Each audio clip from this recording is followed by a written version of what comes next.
Existe um princípio na justiça que, na sua essência, é uma verdadeira celebração da liberdade. Um pilar, sabe, que diante da incerteza, daquela dúvida que paralisa, ele aponta para uma única direção, a da liberdade. O nome desse princípio vem lá do latim, indubio pro reo. A tradução é bem direta, sem rodeios. Na dúvida, a favor do réu. E olha, essa é uma das ideias mais poderosas, mais fundamentais de todo o direito penal. E por que é tão poderosa assim? Bom, porque ela funciona como uma espécie de válvula de segurança do sistema. Ela parte de uma ideia muito humilde, mas ao mesmo tempo muito sábia. A justiça é feita por pessoas e pessoas erram. E se o erro é, de certa forma, inevitável, o sistema precisa escolher qual tipo de erro é mais aceitável. A resposta é clara. É muito melhor absolver um culpado do que condenar um inocente. O único erro que a gente pode aceitar é aquele que pende para a liberdade. Ok, mas como essa ideia tão, digamos, filosófica funciona na prática? Vamos mergulhar um pouco em como esse princípio se desenrola no dia a dia de um processo. Basicamente, ele atua em 4 frentes. Primeiro, ele é uma regra clara para o juiz na hora de julgar, sendo uma consequência direta da presunção de inocência. Segundo, ele distribui o risco do erro judicial, ou seja, a responsabilidade, o ônus de provar a culpa de forma cabal, é sempre do Estado, da acusação. Isso leva naturalmente a um padrão de prova muito alto, aquele famoso além da dúvida razoável. E o objetivo final disso tudo é bem simples: proteger pessoas inocentes de serem condenadas injustamente. E aqui tem um ponto crucial entender. Não é qualquer dúvida que vale, não.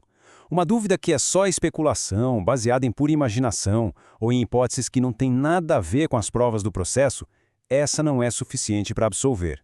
A dúvida que realmente importa é a chamada dúvida razoável, aquela que nasce da análise lógica, racional do que foi apresentado. É essa dúvida concreta que obriga o juiz a decidir a favor da liberdade. Certo. E no Brasil, como é que o nosso sistema jurídico abraça essa garantia? Vamos dar uma olhada em como ela está fundamentada nas nossas leis mais importantes. A raiz de tudo está na nossa lei maior, a Constituição Federal. Esse trechinho do artigo 5º, que garante a presunção de inocência, é o alicerce de tudo. O indúbio pro réu é, na verdade, a consequência lógica e inevitável desse comando. Pensa bem, se alguém é presumido inocente, só uma certeza absoluta, sem nenhuma sombra de dúvida, é que pode derrubar essa presunção. E essa garantia não fica só na Constituição. Ela desce para as leis do dia a dia. O Código de Processo Penal, por exemplo, transforma o princípio numa ordem direta para o juiz. Os nossos tribunais superiores, o STF e o STJ, vivem reforçando isso nas decisões deles. E não é só uma questão interna, viu? É um dever do Estado brasileiro com a comunidade internacional, previsto em tratados de direitos humanos que o Brasil assinou. Isso tudo nos leva a uma reflexão bem importante sobre o propósito da justiça. Muita gente acha que o processo penal é uma arma na guerra contra o crime. Mas não é. Ele é, antes de mais nada, um escudo. Um mecanismo civilizatório que foi criado para garantir os direitos de qualquer cidadão contra o poder gigantesco que o Estado tem de punir. Bom, vindo tudo isso, a gente pode até pensar que essa garantia está segura, né? Mas o mundo está mudando muito rápido. E com essas mudanças, surgem novas e bem complexas ameaças a esse princípio que é tão essencial. A pergunta que fica no ar é justamente essa. No meio de tanta pressão por segurança, por eficiência, essa garantia fundamental está mesmo segura? A resposta, infelizmente, não é tão simples assim. Os desafios de hoje são bem complicados. A tecnologia, por exemplo, com algoritmos que podem carregar preconceitos escondidos, ameaça trocar a dúvida humana por uma certeza estatística bem perigosa. Existe também uma pressão social e da mídia enorme para condenar uma conversa de guerra à impunidade que acaba tratando direitos como se fossem obstáculos. A própria politização da justiça pode enfraquecer essas garantias em nome de um objetivo maior. E para completar, a definição do que é uma dúvida razoável ainda é muito subjetiva, o que acaba gerando insegurança.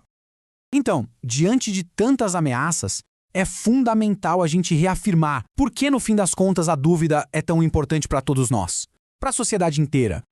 Porque, no fundo, o jeito que uma sociedade lida com a dúvida nos seus tribunais diz tudo sobre ela. O indúbio pro réu não é só um detalhe técnico da lei. É a linha que separa um Estado de direito que respeita o indivíduo de sistemas autoritários onde a culpa já é presumida e a liberdade é uma coisa muito frágil. É preciso mudar o nosso olhar. Uma absolvição por falta de provas não deveria ser vista como uma falha, como se a justiça não tivesse sido feita. Muito pelo contrário. É o sistema funcionando no seu nível mais alto de prudência e de ética. É uma vitória moral sobre a tentação de punir a qualquer custo. Por isso, defender esse princípio é um verdadeiro teste de maturidade. Uma nação que consegue proteger essa garantia, mesmo em tempos de crise, de clamor popular por punição, mostra um compromisso de verdade com a justiça e com os direitos fundamentais.